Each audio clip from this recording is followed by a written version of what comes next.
Hi there, welcome to part 3 of how I built a 3D Rise of the Kage board for Uncon 5. What I'm going to do is I'm going to make a little bit of the scenic side of it now.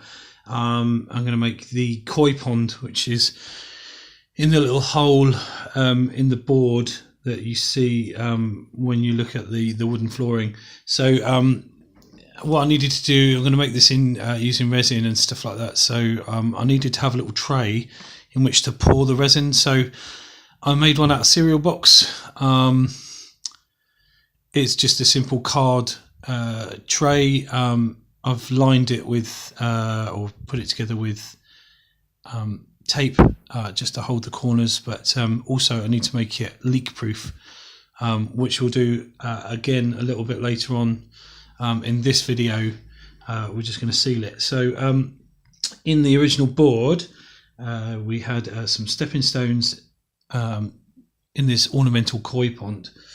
So what I'm going to do is I'm going to use Das, which is a really cheap modelling air dried clay, and I just made some rough shapes.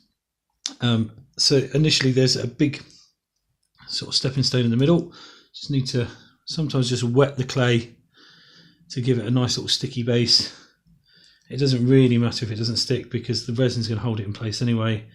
But not only that, the PVA glue, I'm going to seal the koi pond, will also hold it in place. So I've got a little rule, I've got a little tool here. I don't even know what it is. I've been using it to model the clay that I've got. Just give it a little bit of a rough shape. Japanese landscapers obviously are very, very precise, as it's an art form. So, but what they also do is they use nature rather than fighting it. They use the shapes in nature. So they'll find rocks that fit their aesthetic but keep the natural shapes. So I'm just gonna make it into a slightly more interesting shape than just a round blob. Just give it a little bit of a shape at the edges, and this clay just dries in less than an hour, although for this sort of thickness it'll probably need overnight on a radiator just to get all the way through. So I'm just shaping it with the tool until I'm happy with the shape, and then I'm just going to use a little bit of water and smooth off the top, get rid of my fingerprints that have shown from me pressing. I mean, if I wanted to, I could use make a big crack in it or something like that, but I want it to be nice and ornamental. So with that, I'm going to also put some little stepping stones, and I'm just going to shape those just by flattening them, and then again, once again, just using a bit of water just to stick them down into place, and then flatten them. You can see that. Flatten them into a shape that's pleasing to me. I want them to be flat, because they're going to be used, like I say, as stepping stones. So again, just using the tool, whatever tool you've got. This is just a little bit of bamboo, I think.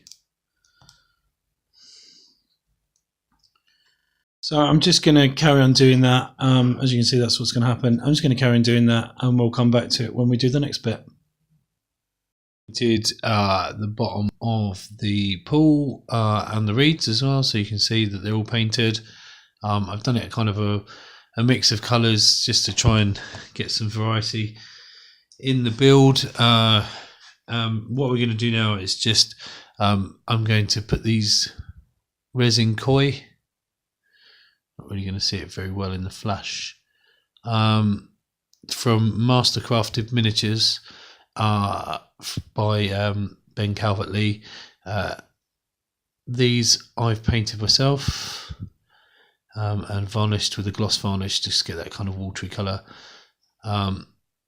These are lovely little sculpts, and I'm going to just clip them off the sprue. I've painted them on the sprue just for ease of painting. I'm just going to clip them off and add them to the pool. These are just printed, I think they're 3D printed resins. Could be wrong. So I'm just going to clip them off. I've just tried to take colours from nature for my koi. And there we are. Right. So I'm just going to glue them in randomly in the water, the pond. They're going to protrude slightly above the water line, but that's not a problem. I'm not worried about that at all. This one is a bit coiled round, so I'm going to coil it round those reeds, so it looks like they're hiding in the reeds. Just using PVA glue. I'm going to have two over in this space over because it's a bit of an empty space. I've got 3 of them. That's going to be more than enough, otherwise it's going to be a bit busy. They should just protrude over the water, or just slightly under it in some cases. But I want people to see the koi, so it doesn't matter. You can just see them sitting there, and they'll just dry now overnight, and then we'll do that. I'll be back later with the resin pour. Right, before we get started, I realised that actually when I was looking back on some of the previous parts of this video, that one bit hadn't processed properly and I've lost the footage. So you're probably wondering what happened between just putting the stones down and painting the bottom of the pond that got it to the point where it was in the last little segment. Essentially, I used a homemade textured paint using a recipe from Luke's Affordable Paint Service. It was a brown emulsion mixed with PVA glue, mixed with chinchilla sand, which is the stuff they use for bathing in, and a polyfiller type thing, or spackle if you're in the US, that I got from the Poundland. So I just mixed it all together, comes up with the textured paint. I painted the bottom. I then took some bristles from an old scrubbing brush, then hot glued them into the base to give you the reeds, and painted them up as per the last segment. So apologies for the skip and the weird continuity in this video. I do apologise for that. Unfortunately, I lost the footage, and because of limited footage on my phone, I couldn't store it. It just disappeared. So we've got to the point where we can do the resin pour. I'm going to use a 2-part epoxy resin that I got from Poundland for £1, obviously. And what we're going to do is we're just going to take it and mix it in this cup here and pour it into the pond. So I'm just going to pause the video and come back. So with the 2-part epoxy resin, you've got to really give it a good jam in there, and give it a good stir, because you need the 2 components obviously to mix. Be very thorough, because otherwise you'll get a really uneven layer, and it won't look right. So it needs to go cloudy when you mix the 2 parts together. You've got to be a bit quick, because unfortunately, or fortunately for us, it's a very, very fast acting epoxy. So you have a couple of minutes at best. So I'm going to give it a good stir, and then I'm just going to jump straight in and pour it. I'm going to pour obviously around the stones, and let it settle in there. Try and get it between the stones if I can. I'm not sure I've got enough here, so I might have to get a 3rd one out. This is 2 lots, so I probably might have to get a 3rd one out and try and get a nice even coat if I can. Try and get between the rocks. it will pour, so we will have, I'm definitely going to need a third one. It will pour, so just keep going with it. Try and get a nice even pour of it, and then we'll have a bit of a tilt-a-whirl with it and just fill up all the bits.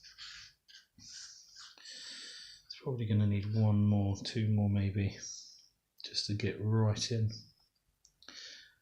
I'm going to start tilting it about now to try and get a better coat, because I want it to fill right into the cracks. So I'm going to use my little tool just to get there as well.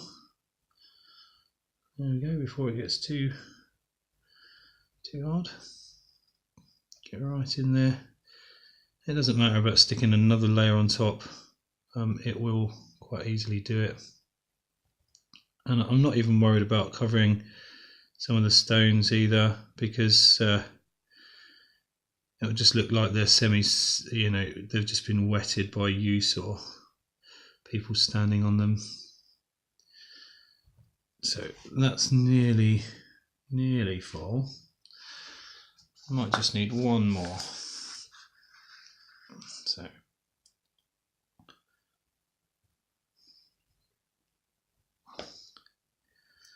we want a good coverage. If we can, try and use it, all of it.